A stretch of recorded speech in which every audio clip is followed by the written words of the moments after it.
citizens natin. Dahil lahat ng mga senior citizens ay magulang natin, lolo at lola natin, tiyana natin, tiyo natin, at sila lo, kung hindi dahil sa kanila, ay wala kami. Papasalamat po ako sa inyo dahil nakatanggap po ako ng paanyaya sa inyo na lupalo sa inyong Valentine's Day celebration ng mga senior citizen. Punta ako dito,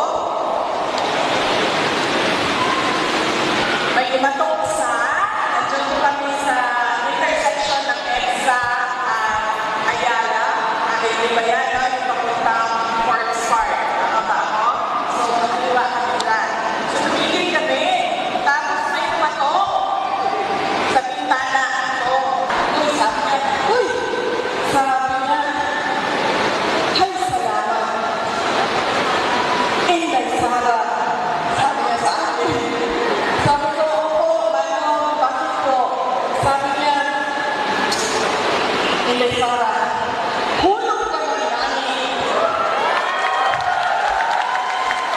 Sabi niya, malapit na katapos ang araw na ito, Valentine's Day.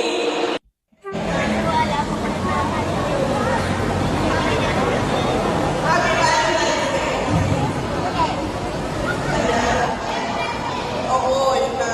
Kalibog na Roro. Happy Valentine's Day. Happy Valentine's Day. Ito sila yung mga sayaw na sayaw pero hindi napili contestant. Yan. Happy Valentine's Day. Ay, okay. Kasi ang yan. Happy Valentine's Day. So, sandali lang, yung Gcash mo naman. For the 1, for the 2, for the 3, for the 4, for the 5, for the 6, for the 7. Diba? Valentine's Day. Happy Valentine's Day. Happy Valentine's Day. Happy Valentine's Day. Pasensya na.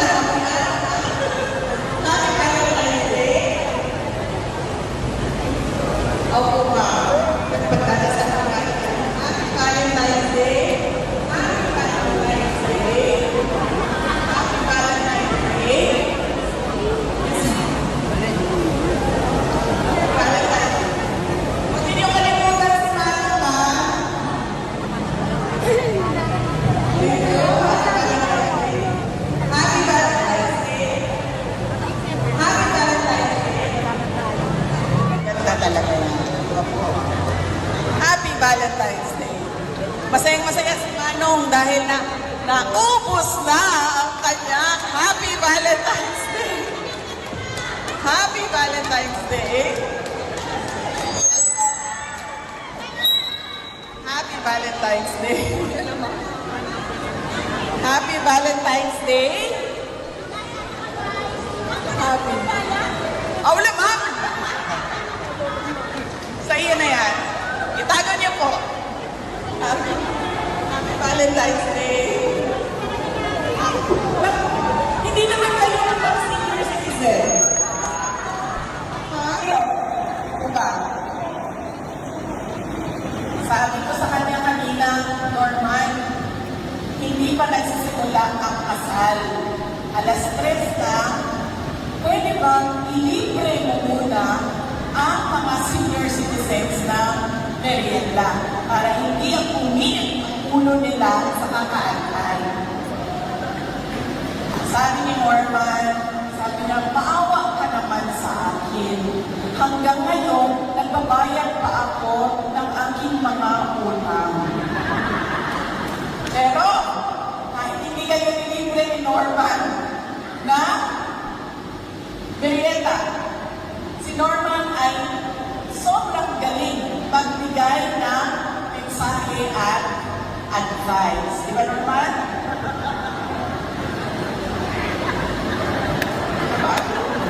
Okay. Meron po, ako kanina, bilang inyong pangalawang Pangulo, mensahe ng pagpapasalamat Salamat. Ito si Norman, representative ng Office of the Vice President para sa kanilang baptized season. Maraming salamat po sa ating mukhang Vice Presidente kay Sara Duterte. Tatlo lamang po ang aking mensahe. Una sa lahat, lumaki din po ako sa aking lola.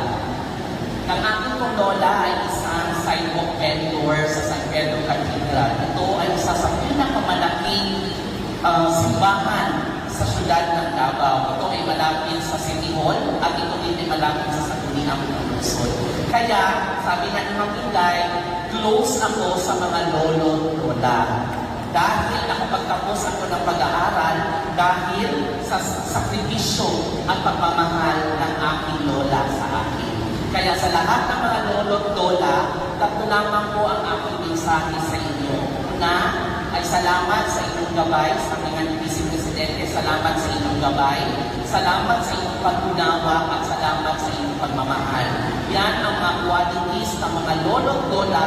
Bakit maraming gustong mga apo na sa inyo tutuloy at sa inyo gustong makipag-custody. Dahil kayo ang una na nakakaintindi, lalo na sa sa parte ng sitwasyon ko bilang isang gay, no? Gay man ako. So, una talaga ang lola ko nakaintindi sa akin. So, salamat po sa inspirasyon, salamat sa pagmamahal at pabuhay ang lahat ng mga lolo-lola sa Permo. Salamat, Vice Presidente. Thank you, Norman.